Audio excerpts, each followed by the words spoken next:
Assalamualaikum warahmatullahi wabarakatuh. Nama saya Muhammad Yusuf dari Prodi Gametech kelas semester 1 kelas C. Di sini saya ingin menjawab soal yang sudah diberikan, yaitu jelaskan teori postmodern menurut pendapat para tokoh-tokoh. Tokoh yang pertama ada Jean Baudrillard. Jean Baudrillard dikenal dengan teorinya tentang hiperrealitas dan simulacra.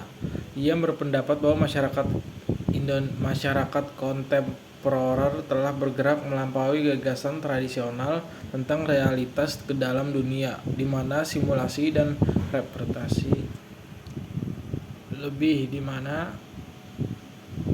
salinan mendahului yang asli, yang menyebabkan kaburnya perbedaan antara yang nyata dan apa yang disimulasikan. Karyanya mengkritik budaya konsumen dan kapitalisme, menyoroti bagaimana sistem ini menciptakan ilusi yang mendominasi persepsi kita tentang realitas. Yang kedua ada Jacques Derrida. Jacques Derrida memperkenalkan dekonstruksionisme yang menantang gagasan tradisional tentang makna dan interpretasi. Dalam istilah postmodern, ia menentang esensialisme dengan menyatakan bahwa teks tidak memiliki makna yang pasti, melainkan berbagai interpretasi tergantung pada konteks dan perspektif. Pendekatan ini melemahkan kebenaran yang stabil dan menyoroti ketidakstabilan yang melekat dalam struktur linguistik. Yang ketiga ada Michael Foucault. Michael Foucault berfokus pada dinamika kekuasaan dalam struktur masyarakat. Ia menganalisis bagaimana pengetahuan dan kebenaran dibangun dan dipertahankan melalui lembaga-lembaga seperti penjara, rumah sakit, dan sekolah. Berbicara tentang postmodernisme, Foucault menunjukkan bagaimana wacana membentuk realitas seringkali menutupi struktur kekuasaan yang mendasari yang memengaruhi apa yang kita anggap benar atau nyata.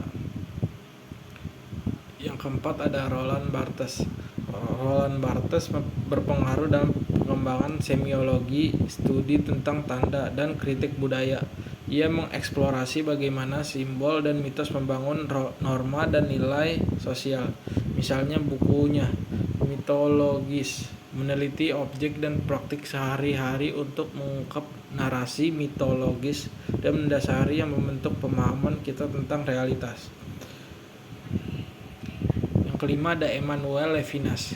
Emmanuel Levinas lebih menekankan etika daripada ontologi, dengan fokus pada hubungan antar pribadi dan tanggung jawab terhadap orang lain. Meskipun kurang secara eksplisit dikaitkan dengan filsafat postmodern, perubahan etikanya dapat dilihat sebagai tantangan terhadap asumsi metafisik tradisional tentang identitas dan eksistensi, yang sejalan dengan beberapa aspek skeptisme postmodern mengenai narasi agung. Yang keenam ada Julius Kristeva.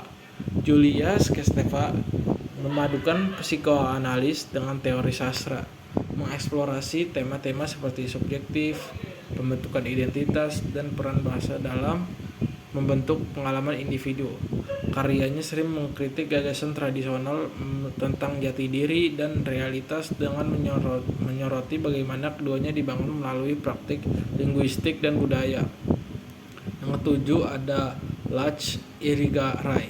Lach Irigaray berkontribusi pada filsafat feminis dengan kritika terhadap masyarakat patriarki.